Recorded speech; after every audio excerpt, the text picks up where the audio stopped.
con el poema, que tiene que ver con lo diverso, ¿no? Lo diverso como una característica casi intrínseca de los grupos, de los equipos. Y me gustaría plantearlo desde ahí, digamos, relacionar el conflicto también con la diversidad, digamos, ¿no? Porque la diversidad se puede entender como una problemática, como una limitación o como una fuente de riqueza. En los conflictos pasa exactamente lo mismo, digamos. Podemos pensarlo desde una perspectiva negativa, como un problema, o entenderlo como una condición necesaria de la vida de los grupos y como una fuente de enriquecimiento, como un motor también de mejora, de transformación de los procesos colectivos. Antes, digamos, como para encuadrar, antes de entrar a conceptualizar, digamos, o a pensar un poco los grupos, los conflictos en términos de los procesos colectivos, me gustaría plantearlo en estos términos.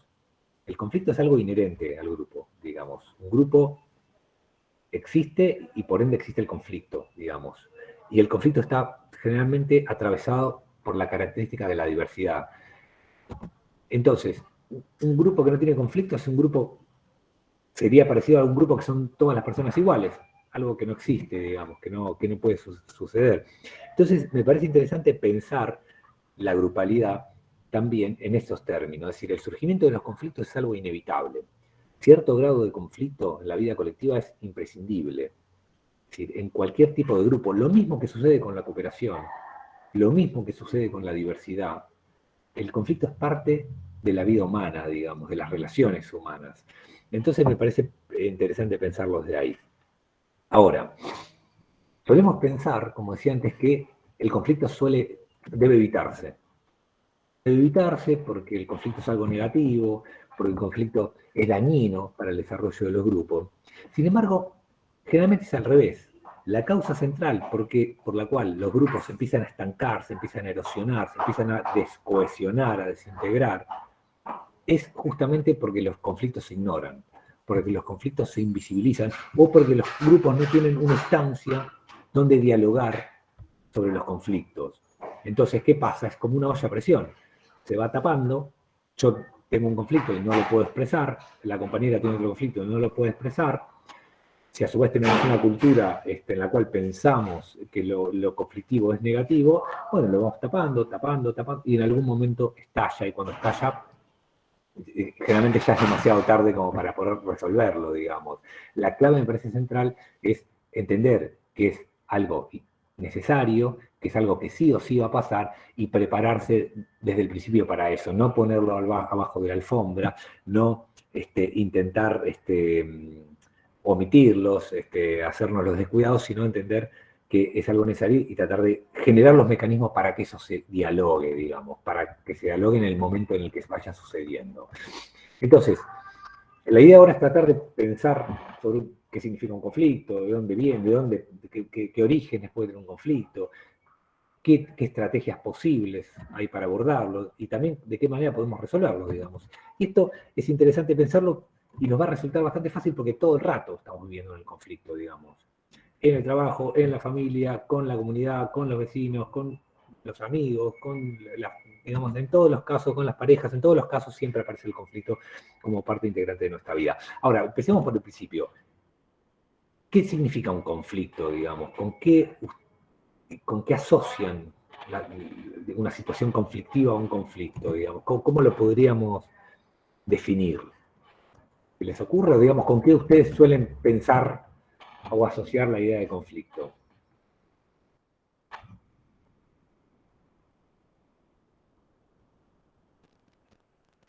Diferentes opiniones, o sea, no ponernos de acuerdo en algo. Bien, Silvia. Un conflicto está basado en la diferencia de opiniones, de objetivos, de intereses, de mirada, perspectiva. La base de un conflicto, perfecto, es la diferencia. La diferencia de opinión es un tipo de base de conflicto. ¿Sí? ¿Qué más? ¿Con qué otras cosas?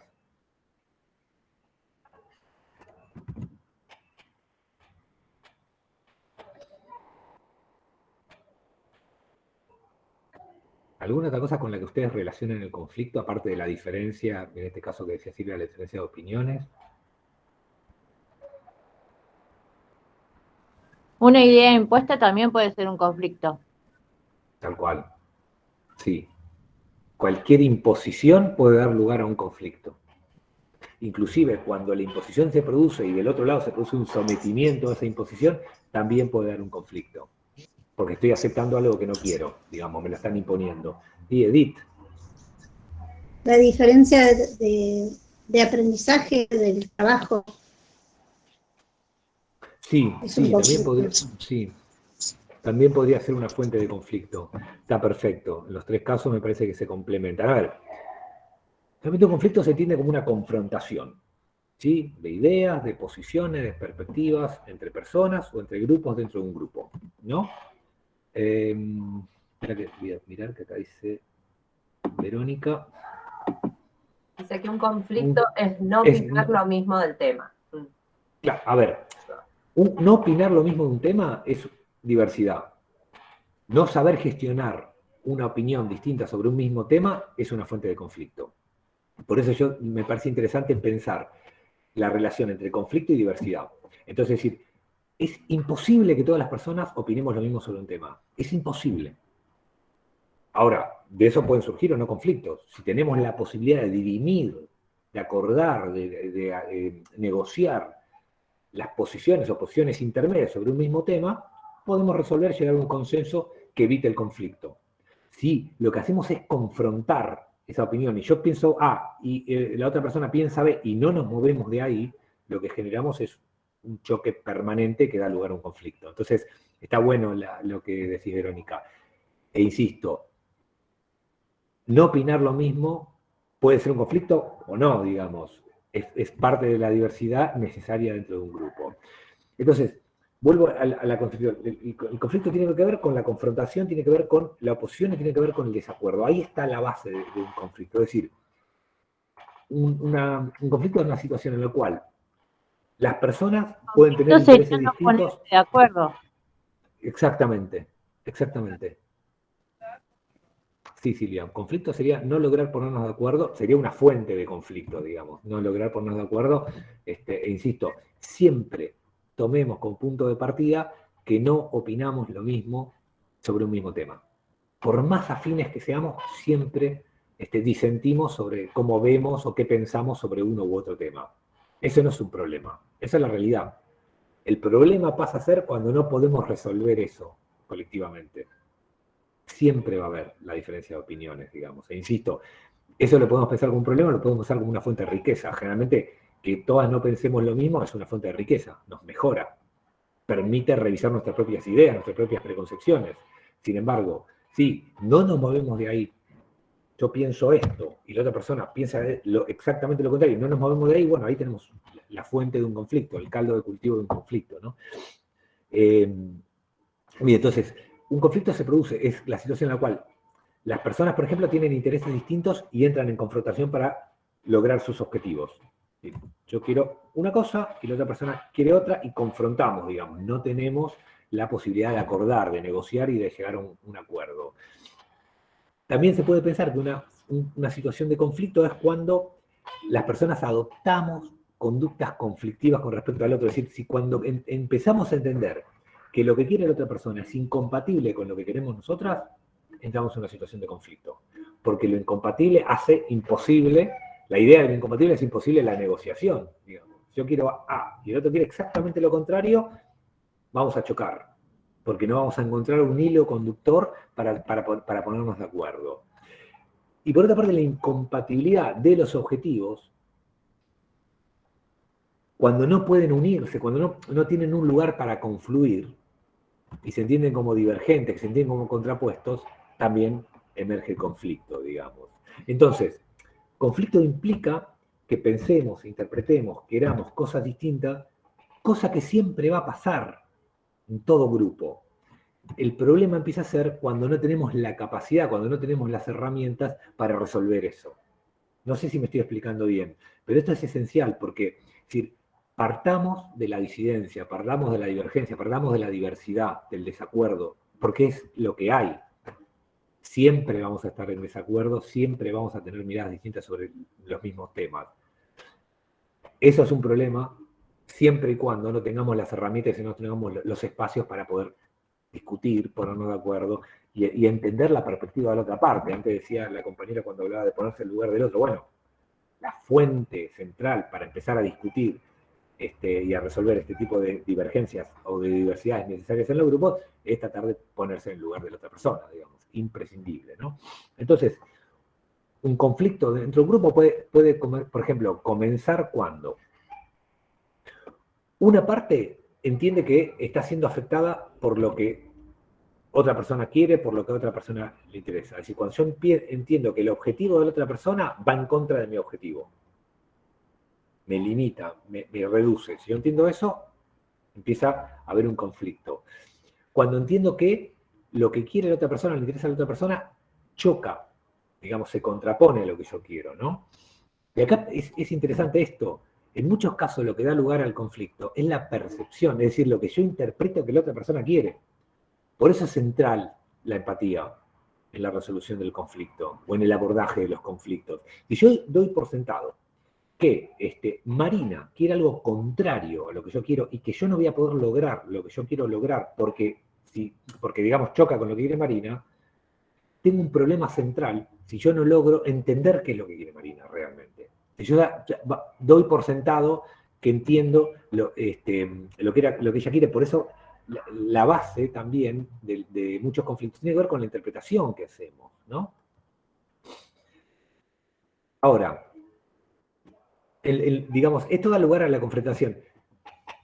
El plantarse, o sea, el generar acciones antagonistas entre las partes que pugnan por hacer valer sus objetivos, digamos. Si yo doy por sentado que Marina quiere algo contrario y empiezo a confrontar con ella, y claro, ahí está el conflicto. Tenemos un momento previo en el cual podemos tratar de empatizar, podemos tratar de entender y ponernos en el lugar de la otra persona para poder aproximar las posiciones y no entenderlas como antagónicas, no entenderlas como contrapuestas que vayan al choque. Porque realmente no son contrapuestas, realmente no son exactamente lo contrario. Realmente siempre, por eso vivimos en sociedad, siempre hay un lugar de confluencia en los grupos, digamos.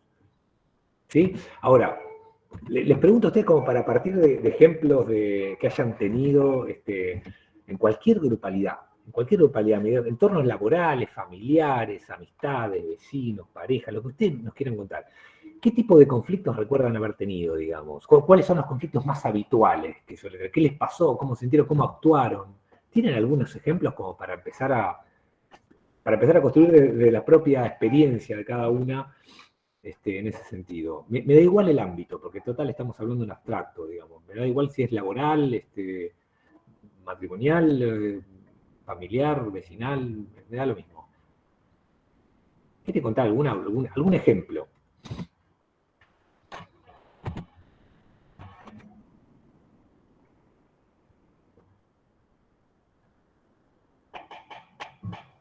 Perdón, me entré re tarde en la clase. No escuché muy bien todo, así que no puedo responder nada. No, bueno, no importa, Bonina, te lo pregunto directamente, les vuelvo a preguntar a todas, pero la pregunta sería, si recordás haber tenido, o no, si recordás no, ¿qué tipo de conflicto recordás haber tenido, o cuál es el conflicto más habitual que recordás haber tenido en tu vida con otras personas? Insisto, en cualquier tipo de entorno, en tu familia, en tu trabajo, con tus vecinas, con tus amigas, algo como para empezar a tomar un caso y tratar de pensarlo desde ahí, digamos. ¿Qué te pasó? ¿Cómo fue el caso? ¿Cómo te sentiste? ¿Cómo se resolvió? ¿Cómo siguió esa situación después del conflicto? Y la verdad, qué sé yo, a lo largo de varias cosas sí he tenido varios conflictos. Soy una persona que me gusta llegar siempre a un consenso. Aunque muchas veces no esté de acuerdo de eso. ¿Y recordás alguno en particular, digamos, que se haya repetido más veces? ¿Un tipo de conflicto?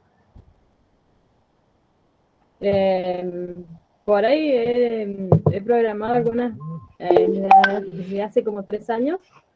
Empecé con una amiga a querer vender frutos secos. Uh-huh. Entonces, bueno, obviamente que eso se necesitaba de un capital como para arrancar. Como ella no tenía trabajo y era nueva aquí en Argentina, bueno, yo puse parte del capital y había que, obviamente, volver a generar esa plata que se usa para armar la venta. Y bueno, yo con con mis otros trabajos era como que la plata era diferente, ganarla desde un lado como desde el otro. Pero había que cubrir el gasto de ese pedido de cosas. Y sí, el conflicto me generaba en que yo le ponía las 1000 actitudes en vender, en salir, en buscar precio, en la bolsita, en cumplirle al cliente, en que la presencia sea buena, en todo. Y lo que por ahí la otra persona buscaba era solamente llevarlo, o decirme yo lo llevo, pero no, si el cliente lo podemos buscar las dos.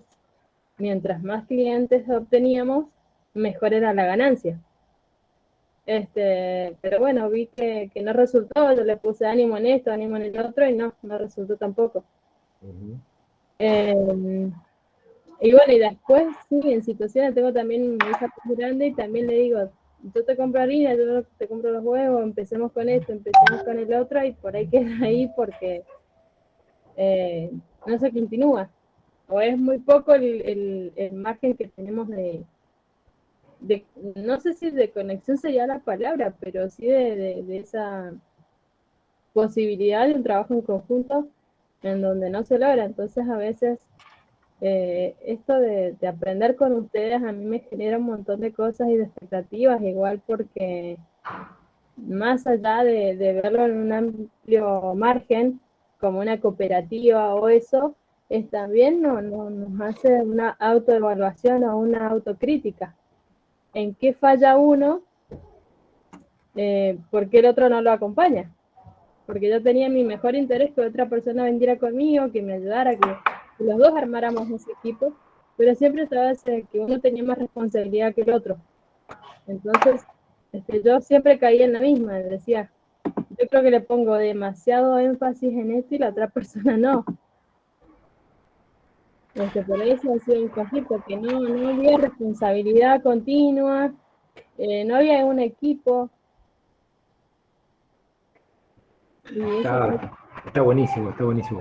O sea, el ejemplo nos vale como para pensar varios orígenes posibles de los conflictos. Una es algo que venimos trabajando y apareció y lo plantearon muchas veces ustedes, que es la cuestión de la responsabilidad, de la corresponsabilidad, sí, o la responsabilidad compartida. ¿No? Es decir, tiene que ver con la percepción, la interpretación que haces vos del reparto de las tareas y los esfuerzos dentro del grupo, del equipo, que serían dos, en este caso me estás dando. Realmente es cuando los equipos, los grupos son horizontales, digamos que no hay una autoridad, no hay una jerarquía, como el caso de vos con tu compañera de este emprendimiento, esto se produce de manera mucho más notable. Y es, en nuestro sector, digamos, es la principal fuente de conflicto, sin ninguna duda. Porque tiene que ver con que yo interpreto que estoy haciendo más, que estoy esforzándome más que la otra persona. Entonces, la primera cuestión, hay como dos cosas que hay que pensar ahí. La primera cuestión es clarificar el reparto antes. Che, yo hago esto, vos haces lo otro, cada una tiene que hacer esto y lo otro. Digamos, acá hay una cuestión previa de prevención del conflicto que tiene que ver con la organización, el acuerdo sobre cómo nos organizamos. Y el segundo elemento, digamos que ya no sería preventivo, sino sería de abordaje, es tratar de ponerse en el lugar de la otra persona, porque salvo que juzguemos mala fe, que puede ser, salvo que juzguemos que la otra persona a propósito esté pensando en sacar ventaja, que por ahí puede pasar, digamos, pero no es lo más habitual, es tratar de entender qué es lo que está pasando. ¿No? Porque generalmente cuando creemos que la corresponsabilidad está mal distribuida, digamos que nosotros estamos haciendo más esfuerzos y asumiendo más funciones, más responsabilidades y más tareas que la otra persona, ¿dónde juega acá? ¿Dónde se quiebra la confianza?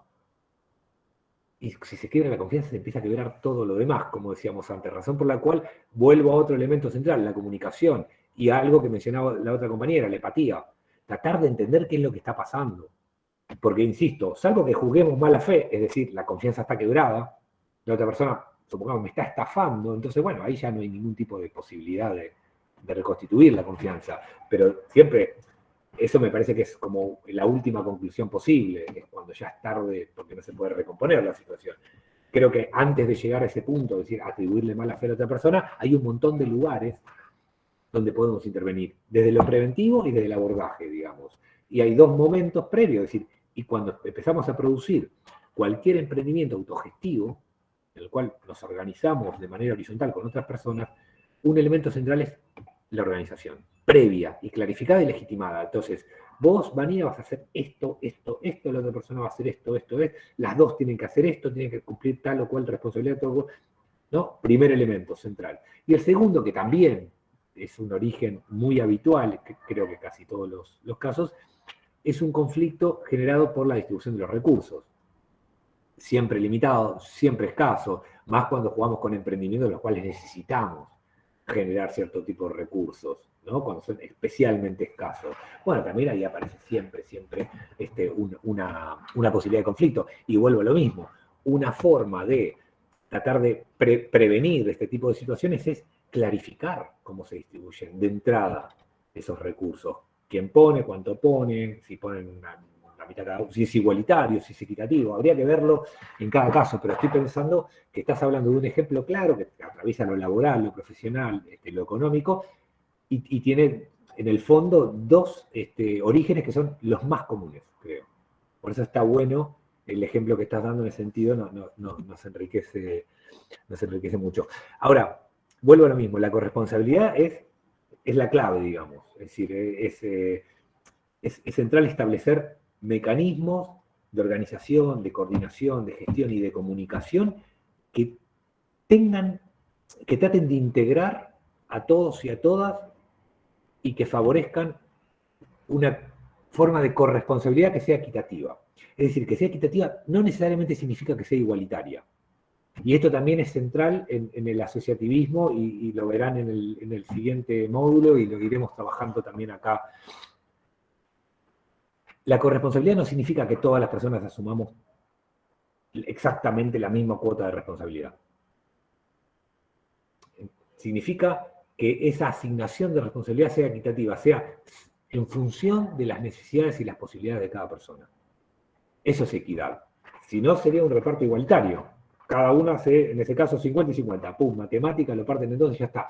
Pero a lo mejor vos, una semana o un mes, tenés otro trabajo, tenés tareas reproductivas, tenés que cuidar, estás enferma, lo que fuera. Si tenés menos posibilidades de corresponsabilizarte, razón por la cual necesariamente la otra persona tiene que asumir más. Eso es equitativo.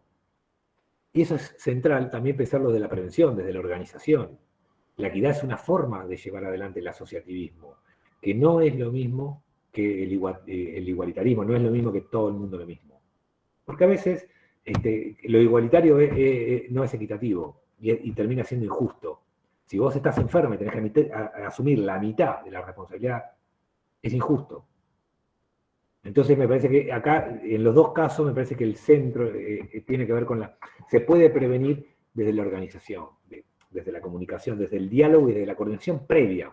Che, vamos a pensarlo cómo hacemos. Bueno, vos asumís esta responsabilidad, ponemos estos recursos, distribuimos con tal criterio los recursos, siempre pensando, creo yo, bueno, nosotros creemos, digamos, de la economía solidaria, basándonos en esta idea de la equidad. Ahora, dentro de un grupo puede pasar que haya conflictos de distinta índole. Por ejemplo, conflictos entre grupos, digamos, si un grupo se parte en dos y se generan como facciones, conflictos entre personas. Sin embargo, en realidad, todo tipo de conflictos, sean interpersonales o sean intergrupales, a medida que van acumulando, que digamos, la olla a presión va generando más presión, terminan horadando, terminan afectando negativamente la vida de un grupo. Ahora, pensando también en esto de la prevención, también es interesante pensar al conflicto como un proceso. Es decir, un conflicto no aparece espontáneamente. No es algo que aparece así de golpe de la nada. No, un conflicto es un proceso que tiene fases secuenciales, que viene de atrás, que hay que entender cuáles son esas fases, digamos, de dónde viene. Es decir, un conflicto puede estar latente, puede estar, digamos, no manifestado, y en un momento se manifiesta. ¿Sí? Ahora, ¿qué pasa en un grupo, qué pasa en un equipo cuando un conflicto se pone arriba de la mesa? Se hace evidente, digamos, hay dos personas que suponemos que se llevan muy mal, que están peleadas, que tienen un problema personal, y de golpe eso se manifiesta, por ejemplo, en una reunión, esas dos personas se tiran con las sillas en la cabeza, se agreden verbalmente. ¿Qué pasa a partir de ahí? Bueno, Realmente cuando un conflicto estalla, se afecta,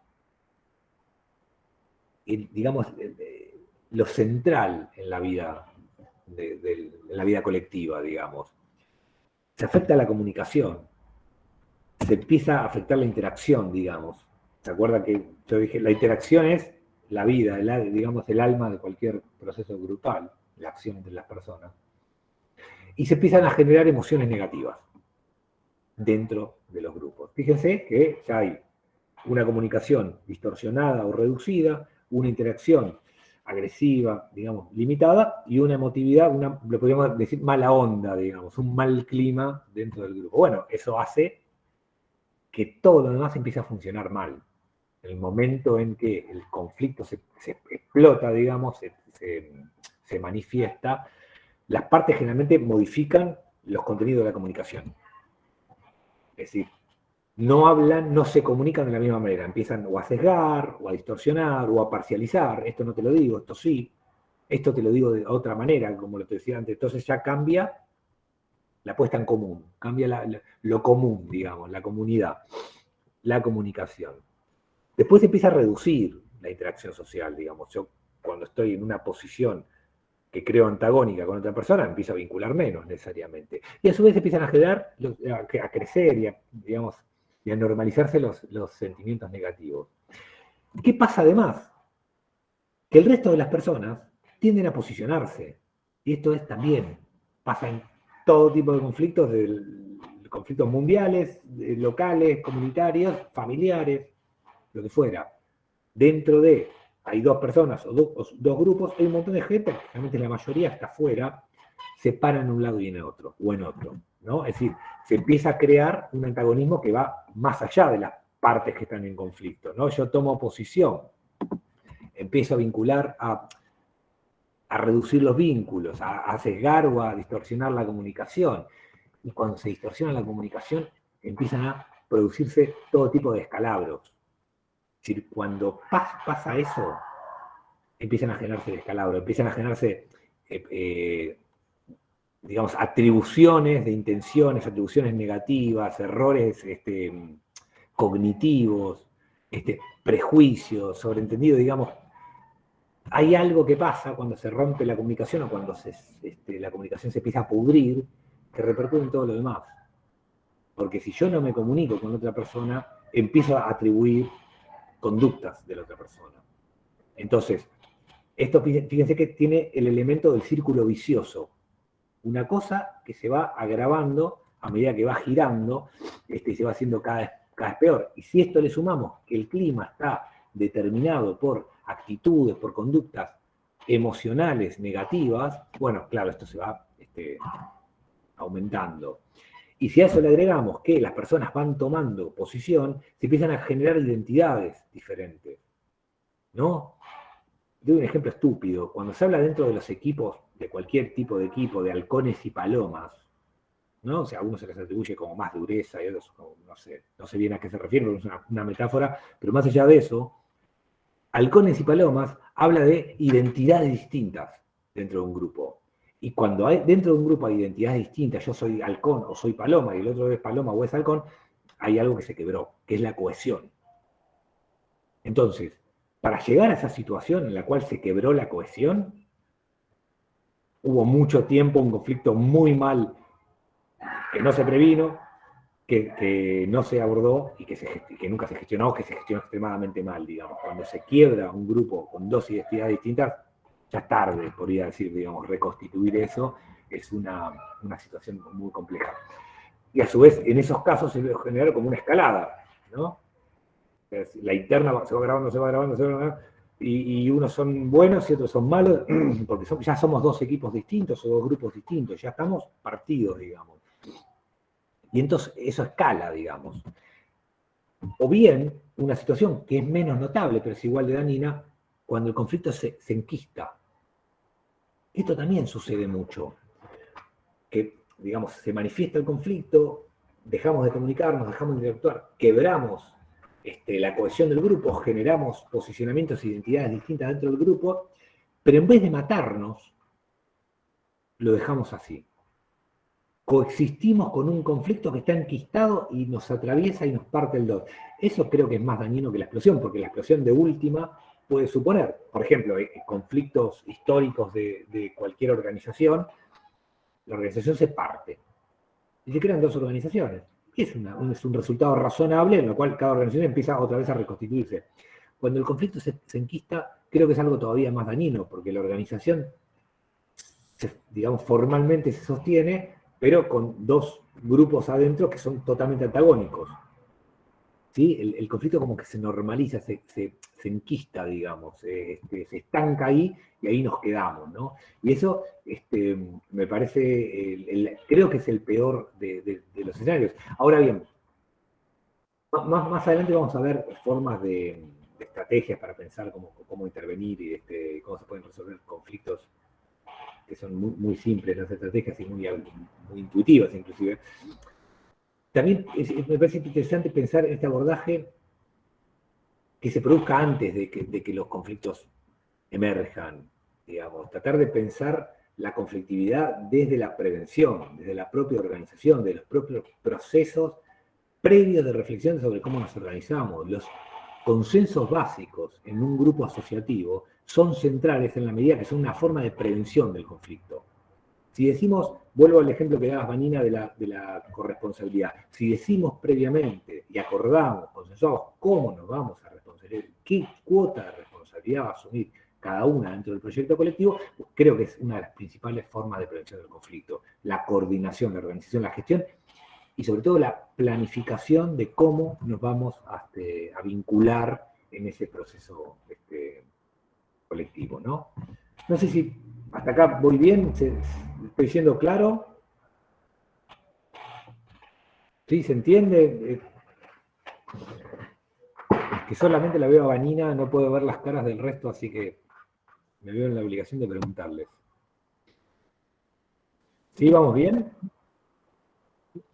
Pareciera que sí. Ahí Isabel, ahí Verónica. Estamos bien, profe, ¿lo estamos escuchando? Vamos bien. Bueno, cualquier pregunta, por favor, soy todo oídos. Bueno. Mientras vas hablando, a uno se le vienen los conflictos que ha tenido en todas los órdenes, ¿no? Esto de la escalada, cuando se enquistas, todos tuvimos algunos, estuvimos en varios. Sí. Aparte, digamos, sería sospechoso una persona que no haya tenido conflictos. Habría que desconfiemos de quien diga que no ha tenido conflictos a lo largo de su vida, digamos. Sí, pero aparte, generalmente los conflictos están atravesados por algo más, que no lo mencioné, pero bueno, que más o menos lo entendemos, con mucha angustia, digamos, del sujeto que lo vive, digamos. Cuando la grupalidad se quiebra, supongo que todas habrán pasado por un proceso de, no sé, desde la militancia, del club, desde la familia, las separaciones, la pérdida, la pelea con amigos, amigas, esos procesos en los cuales el conflicto no se puede abordar y nos pasa por arriba y nos quiebra la grupalidad, son tremendamente angustiosos. Entonces también me parece que aparte de, por eso vuelvo a este equilibrio entre lo colectivo y lo individual. En ese caso, sostener lo colectivo también potencia lo individual. No nos estamos sacrificando por el otro. No se trata de eso. Se trata de cuidar lo colectivo como forma también, como estrategia para potenciarnos individualmente, ¿no? Acá hay un montón de cuestiones, si se quiere, organizativas en cualquier tipo de familia, grupo de amigos, de equipo de trabajo, equipo deportivo, lo que quieran, que empieza, digamos, que son como caldo de cultivo del conflicto, digamos. Por ejemplo, cuando no tenemos los objetivos claros, esto es central, vuelvo a la planificación. Si una cree que tiene que cumplir un objetivo y otra cree que tiene que cumplir otro objetivo, es imposible que no haya un conflicto. Es imposible, porque una va a tirar por un lado y otra va a tirar para otro, digamos. Entonces vuelvo a una falla organizativa, y esto me parece central ponerlo en valor, porque es decir, si nos organizamos bien, si discutimos y construimos consensos básicos sobre cómo nos vamos a vincular, es central. En las parejas, en las amigas, y en el trabajo, y en las organizaciones. Es central. Y una cuestión central es poner en común los objetivos. Y si no están, digamos, y tenemos tensiones, acordemos, negociemos y acordemos, digamos. Entonces, También, por ejemplo, una cuestión que mencionaba otra compañera, que es un caso muy habitual de conflictos, es cuando tenemos tiempos distintos de trabajo. Una gente más rápido, una trabaja a la mañana y la otra a la tarde, y generalmente cuando hay interdependencia, yo necesito que termine de hacer tal cosa, tal compañera, y la persona trabaja en otro momento, o trabaja a otro ritmo. Bueno, eso, si no nos ponemos de acuerdo que la otra persona de 2 a 4 es cuando trabaja y me va a responder, lo primero que pienso es que no me está respondiendo, yo estoy trabajando más, me estoy corresponsabilizando más, ¿no? Los recursos siempre son, también, como decía la compañera, un obstáculo, digamos, a una fuente de cualquier tipo de conflicto. Y creo que hay algo esencial en todos los procesos colectivos que tiene que ver con la planificación. Es decir, la ausencia de planificación, la ausencia de acuerdos básicos sobre a dónde vamos, cómo vamos a llegar hasta ahí, probablemente en cualquier proceso autogestivo sea la principal fuente de conflicto. Por eso es algo que hay que cuidar y es la mejor manera de prevenir cualquier situación conflictiva, ¿no? Ahora, vuelvo al concepto pilar del conflicto y lo profundizo, digamos, desde lo básico. Generalmente un conflicto se desarrolla entre la emoción y la razón. Siempre estamos atravesados por algo angustioso cuando vivimos un conflicto. Entonces, siempre hay una parte de hostilidad, siempre hay una parte de enojo con el otro y siempre hay una parte de racionalidad. Cómo, digamos, converjan esas dos cosas va a dar resultados diferentes. Esto es central. Un conflicto tiende a ser constructivo cuando podemos pensar más que enojarnos, digamos, cuando podemos hacer primar la razón por sobre la hostilidad. ¿Sí? Esto nos permite hablar, comunicarnos. Si yo pienso que estoy hablando con un compañero con el cual no estoy de acuerdo, es muy fácil sentarme a comunicar. Si yo pienso que estoy hablando con mi enemigo, es mucho más complicado. Entonces, siempre pensemos que al no ser robots, vamos a estar atravesadas por la hostilidad, por el enojo, por la angustia, y esto tiende a distanciarnos. ¿Sí? Lo hemos hablado muchas veces, cuando nos enojamos, nos distanciamos. Digamos. Ahora, si a ese enojo le metemos un marco teórico, ¿no? Le metemos un poco de racionalidad, bueno, es más probable que lo discutamos. Bueno, estoy recaliente, ya, ¿no? Voy a bajar, y si prima la razón, es más probable que ese conflicto sea no destructivo, digamos, porque nos deja un hilo, no quebramos, no rompemos el diálogo con la otra persona, ¿no? Y creo que eso por una parte, y por otra parte, otro elemento central es asumir el conflicto, afrontar el conflicto, digamos. Generalmente tenemos una educación que está totalmente atravesada, a educación me refiero a educación institucionalizada, que generalmente está atravesada por el individualismo, atravesada por la competencia, y atravesada por la idea del conflicto como algo negativo. Y desde nuestro campo de la economía solidaria decimos, no, nosotros queremos reponer la cooperación, reponer lo colectivo por sobre el individualismo, y también reponer el conflicto como una forma de construcción de lo colectivo. Digamos, esto nos parece central. Por eso asumir y afrontar los conflictos nos parece la base para poder resolverlos. Tendemos a omitirlos, a obviarlos. No, bueno, esto qué mala onda. No, es una forma de... Es un motor de transformación, es funcional al desarrollo de la vida colectiva, ¿no? Los conflictos. Y ahora, para afrontarlo, agrego un elemento que me parece central. Para afrontarlo hay que entenderlo. Y para entenderlo hay que tratar de, ¿cómo podría decirlo? Minimizar lo emocional. Insisto, si yo creo que el otro es un traidor a la patria, va a ser muy complicado que yo entienda el conflicto. Si yo creo que el otro es el adversario, que creo que el otro es el enemigo, va a ser complicado. No lo voy a poder comprender. Y para comprenderlo tengo, por un lado, que tratar de primar la racionalidad, por otro lado, entender que lo tengo que asumir, porque si no lo asumo va a ser mucho peor, y a partir de ahí tratar de entenderlo. Es decir, por ejemplo, ¿en qué consiste el conflicto? ¿De qué se trata? ¿Dónde está la base del conflicto? ¿Por qué surge el conflicto? Esto es central. Si le rompemos el maniqueísmo, digamos, si tratamos de entender que hay de no entender que hay buenos y malos, sino que somos todos más razonablemente buenos, podemos empezar a pensar, ¿cómo surge? ¿Todo está el problema? Ah, no, el problema es que yo un día me expliqué mal y la otra persona entendió no sé cuál. Bueno, tratar de ver dónde está la base de ese conflicto, digamos, entenderlo y caracterizarlo. ¿Sí? Otro elemento es qué actores están jugando en ese conflicto. ¿Qué papel tiene cada actor en ese conflicto? Y otra cuestión también central para entenderlo es en qué etapa se encuentra. Es decir, ¿está latente? ¿Está por explotar? ¿Explotó? ¿Ya se enquistó? Digamos, es central entender en qué parte de ese proceso tiene y qué origen tiene. Esto me parece central, digamos. ¿Dónde está el origen? Es el principio para tratar de pensar la solución, ¿no? Bien.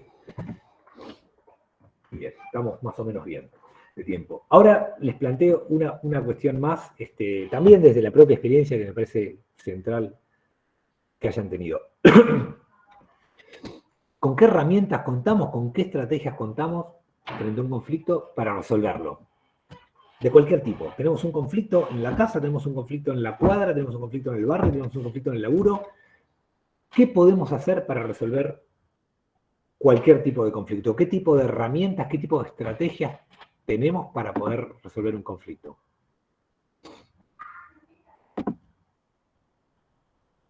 Hablarlo, dice Sandra.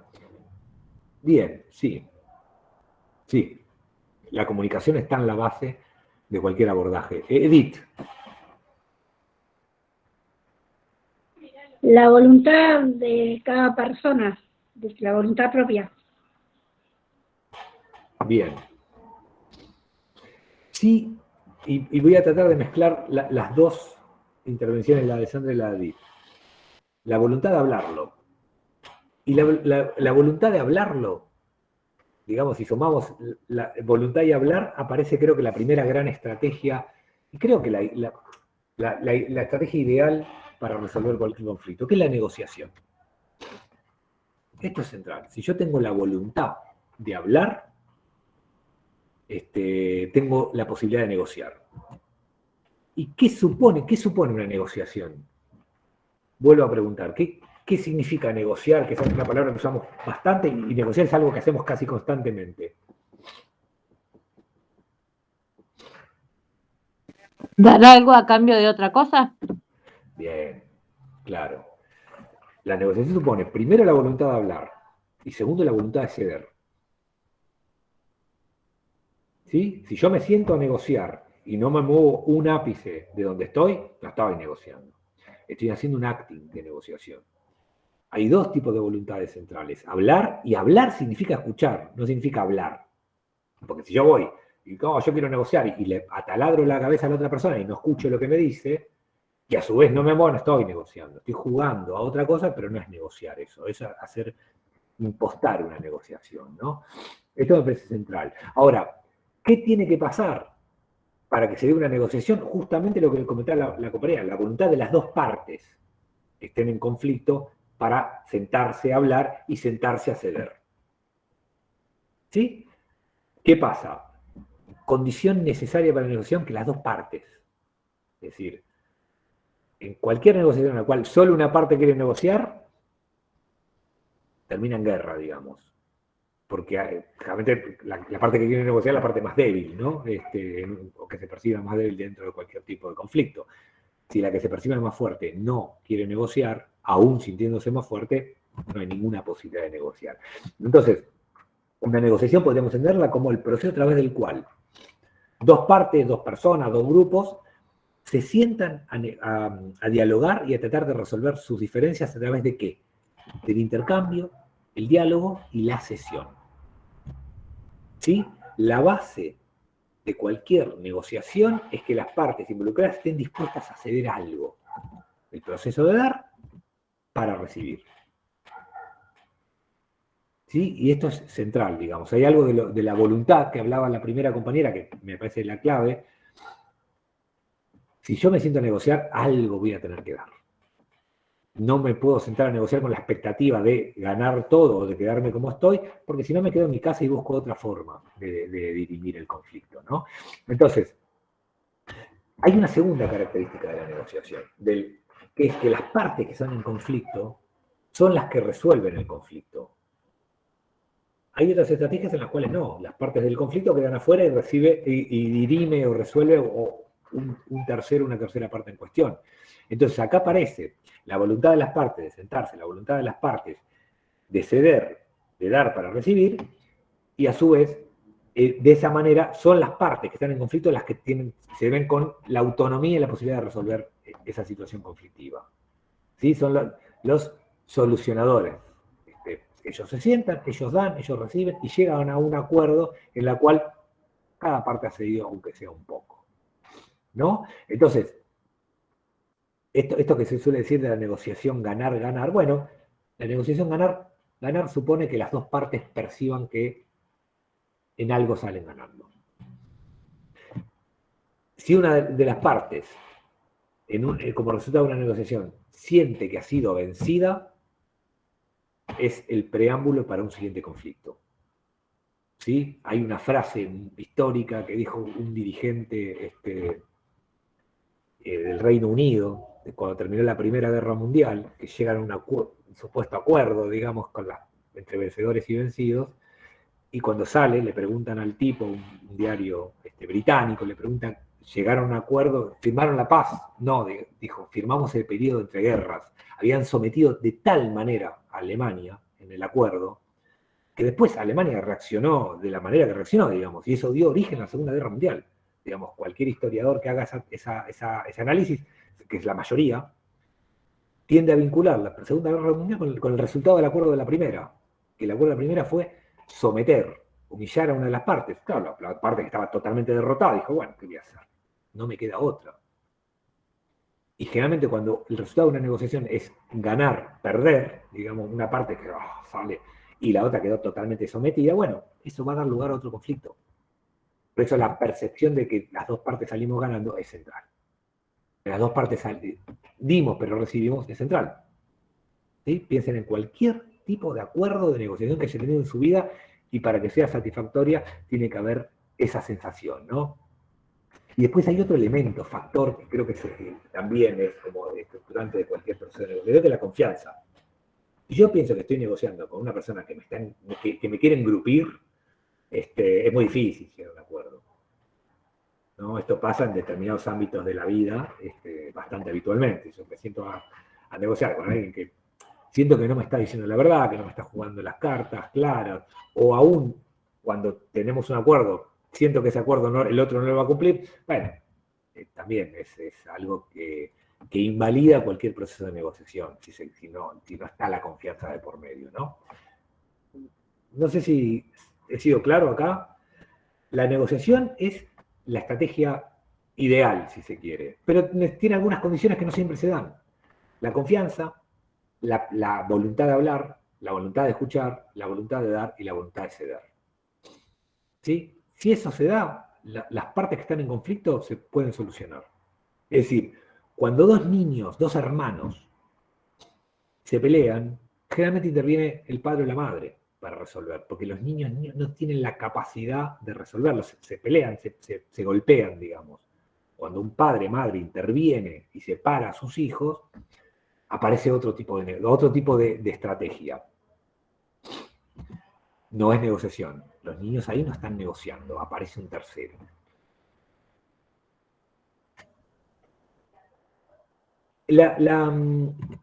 Que tiene que ver con lo siguiente. Hay otros dos tipos de estrategias de resolución de conflictos en los cuales aparece un tercero. Uno es cuando niños, niñas, hermanos se están peleando, o compañeros de la primaria se están peleando y aparece el docente, la docente a separarlos. Eso es un tercero que interviene en resolver un conflicto. Claro, acá hay dos tipos de eso. Una forma es lo que se llama mediación. La mediación es una especie de negociación donde, dado que hay déficit de confianza, dado que estamos en un momento de mucha hostilidad, llamamos a una tercera parte que nos ayude a ponernos de acuerdo. ¿Sí? Estamos, por ejemplo, en una situación de conflicto entre pares de cualquier tipo, no nos podemos poner de acuerdo, tenemos voluntad, pero no nos ponemos de acuerdo, llamamos a uno que le decimos, che, ¿nos ayudás a dialogar? Y aparece el mediador, que la figura del mediador es tratar de tener las posiciones y tratar de construir la empatía y reconstituir la confianza. Esto es lo central de este mediador, de esta mediadora. Es decir, generalmente el mediador entra en un conflicto post-negociación, cuando la negociación no llega a acordarse. Ejemplos históricos de mediación era cuando un Estado intervenía en un conflicto geopolítico, digamos. Casi siempre los acuerdos en Oriente Medio se han dado con acuerdos de mediación porque no se podía negociar, porque se negociaron en un contexto de guerra. Entonces, los acuerdos de Oslo, por ejemplo, son acuerdos con la mediación. Y la mediación, insisto, lo que busca es tratar de que la otra parte tienda, digamos, empatice, que cada parte empatice con la otra, y tratar de reconstituir un hilito de diálogo para la confianza y que se reduzca la hostilidad. Siempre una mediación en un conflicto geopolítico, se dice, bueno, nos sentamos, pero primero dejen tirar tiros. Lo primero es paren la violencia bélica. Listo, entonces paramos, hacemos una tregua, bueno, vamos a sentarnos con el mediador. ¿Qué pasa con el mediador? El mediador no decide.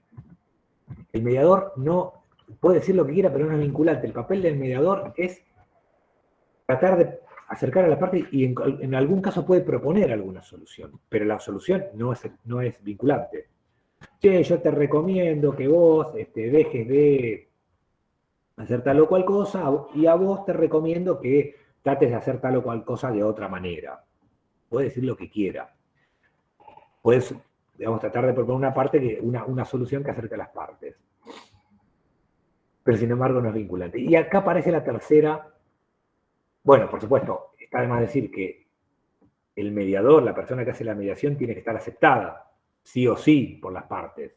Si no, es trampa. Es decir, si yo estoy peleado, tengo un conflicto con Marina, y la persona que va a mediar es la hija de Marina, y yo no lo acepto, digamos, a priori desconfío de la mediación, ¿no? Entonces, el mediador tiene que ser neutro. Tiene que ser neutro. Tiene que ser neutro y además tiene que estar aceptado por las dos partes. Eso es central. Eso es central. O sea, el conflicto entre Israel y Palestina, Israel quería que el mediador sea Estados Unidos y Palestina quería que fuera Siria. Y sí, claro. Tenía que ser Suiza, digamos. Tenía que ser uno que, digamos, más o menos los dos confiamos en que es neutro, digamos. Esto es central. Y acá aparece la tercera estrategia de resolución de conflicto, que es el arbitraje. Y acá es lo mismo. Dos partes no se pueden poner de acuerdo, hostilidad creciente, escalada, rompemos la confianza, pero invitamos a una tercera parte a que decida. Ese es el árbitro, un juez. Un árbitro como cualquier deporte, como cualquier tipo de arbitraje. Es decir, hay ciertas contiendas a nivel mundial, a nivel local, que lo decide un árbitro. Por ejemplo, un juez. ¿Sí? Por ejemplo, un organismo multilateral que decide sobre conflictos fronterizos entre países. Por ejemplo, la maestra, el maestro, el padre o la madre que decide sobre el conflicto entre hijos o entre compañeros de clase. Eso es un arbitraje. La madre o el padre no va a consultar ni va a proponer. No, la madre y el padre dicen, esto se resuelve así. Vos te vas a tu pieza y vos te vas a la otra. Y a partir de ahora vos no haces esto y a partir de ahora vos haces lo otro. Punto. Ese es el árbitro. El árbitro tiene que tener poder. Básicamente lo que tiene que tener es poder. Y los otros tienen que aceptar lo que el árbitro diga. Y después hay otra estrategia. En algunos casos también puede ser legítima, puede ser eficaz, que es la dilación. Hay cierto tipo de conflictos en los cuales surgen en un momento en el que no tenemos la capacidad, la fuerza de resolverlos. Y puede ser inteligente decir, esto dejémoslo para el mes que viene porque no tenemos cuerpo para resolverlo. Y pasa mucho. Generalmente esto pasa, digamos, es una estrategia razonable cuando hay un conflicto que viene atrás de otro. Es decir, supongamos que hay un conflicto, nos desgasta, lo resolvemos y de golpe aparece otro conflicto. Bueno, en esos casos es razonable fortalecer el grupo para agarrarlo al conflicto más adelante fortalecido. Y la dilación, si se entiende cómo vamos a estratégicamente darnos un tiempo para fortalecernos, recomponer la confianza, recomponer lo colectivo y después lo agarramos, me parece legítimo. porque no es una forma de nos hacemos los giles y negamos el conflicto, ¿no?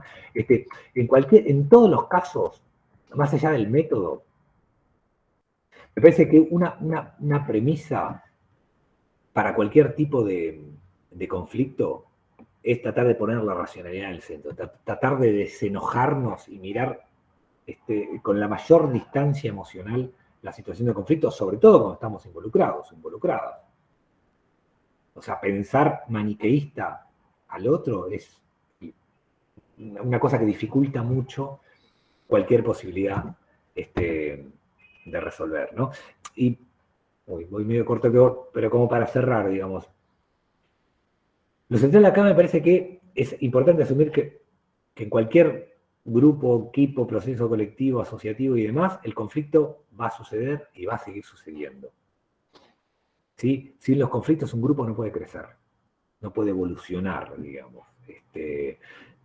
Por eso es clave también generar instancias, tanto de prevención, a través de la planificación, de la organización y demás, como de diálogo, digamos. También hay algo de una cultura de conflicto, digamos. Tratar de pensar el conflicto como lo inevitable es una forma genial, es como una gran victoria colectiva, porque es decir, vamos a prevenirlo todo lo que podamos, pero también vamos a saber qué va a pasar y vamos a generar las instancias para dialogarlos. ¿Sí? Asambleas, reuniones, semanales, mensuales, donde podamos decir, che, yo me estoy sintiendo sobrecargada, yo me estoy sintiendo que no estamos corresponsabilizándonos, yo estoy sintiendo que estoy poniendo más de lo que estoy recibiendo. Esos son principios de conflicto. Si tenemos dónde expresarlos y alguien tiene dónde escucharlos, tenemos gran parte de ese aporte constructivo de los conflictos a la vida colectiva, me parece, ¿no? Bueno, básicamente acá me voy a quedar porque la hora nos apremia. Así que nada, primero preguntas, dudas, aportes, reflexiones, lo que quieran hacer, bienvenido.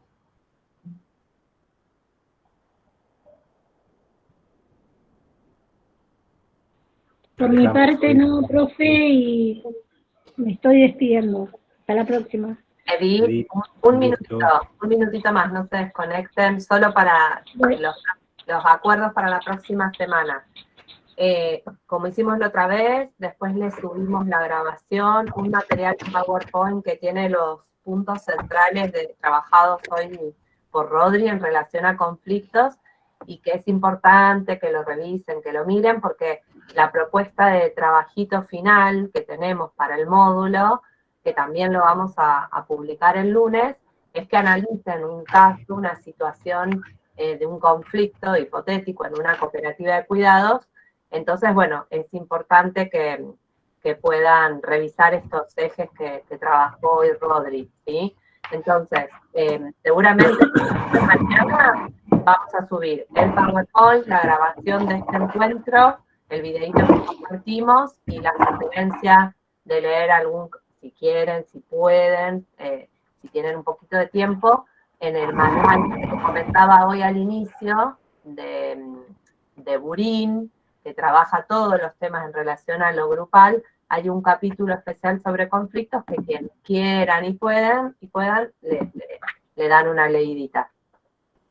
El lunes cargamos como la siguiente clase asincrónica, que van a ser más que nada un par de videos, ¿sí? Para seguir trabajando sobre todo la cuestión de la participación y el liderazgo. Sandra, sí, repito lo de recién entonces. Mañana vamos a estar cargando la grabación de este encuentro, un PowerPoint que resume los ejes centrales trabajados hoy por Rodrigo en relación a conflictos, y la sugerencia de quienes quieran, es totalmente optativo y complementario, de poder leer un capítulo de ese manual que subimos la semana pasada, de este manual extenso, pero bueno, la sugerencia del capítulo 3 que trabaja toda la cuestión de conflictos en los grupos, ¿sí? Eso es optativo, complementario, pero bueno, les dejamos ahí la sugerencia. El lunes cargamos la próxima clase asincrónica, que van a ser fundamentalmente 2 videos, ¿sí? Donde vamos a trabajar como el siguiente tema, que es sobre participación y liderazgos. Nos queda en el marco de este módulo el último encuentro sincrónico, como el viernes próximo a las 2, y ahí vamos a trabajar especialmente la cuestión de comunicación y habilidades sociales, y vamos sí a darnos un buen rato para sacarnos todas las dudas, para leer juntos incluso este caso que les vamos a pedir que analicen y que trabajen en grupos como propuesta de trabajito final para la aprobación del módulo. Por lo tanto, es súper, súper, súper importante que por favor hagan el esfuerzo de estar el viernes que viene, que inviten a las compañeras que no han podido, que se sumen, y la idea ahí va a ser que ese trabajo final lo empecemos a analizar juntos acá en el encuentro sincrónico y que lo puedan enviar al lunes siguiente, que va a ser el lunes 29, ¿sí? Para todos van a tener tiempo y las vamos a ir acompañando y ayudando, ¿está? Pero bueno, ahí es como que cerraríamos el módulo 7 y la siguiente semana ya arrancan con el 8. ¿Vamos? Sí, Edith. Lo del cuadrito, ¿hay que enviarlo como trabajo? Si lo tienen hecho, sí, si lo hicieron a mano, le pueden sacar una foto y lo suben al Classroom o lo envían por WhatsApp, en el caso que, sí, de adultos mayores también tienen un grupo ahí con Ingrid y con Florencia, tengo entendido. Pero bueno, si lo pueden subir por el Classroom, mejor. ¿Listo? Y bueno. Bien, profe, gracias. Bueno, gracias a todas, muy lindas sus intervenciones, su participación. Nos vamos de nuevo muy contentos y nos vemos el viernes que viene, ¿sí? Bueno, muchas gracias. Hasta la próxima semana. Chao, chao.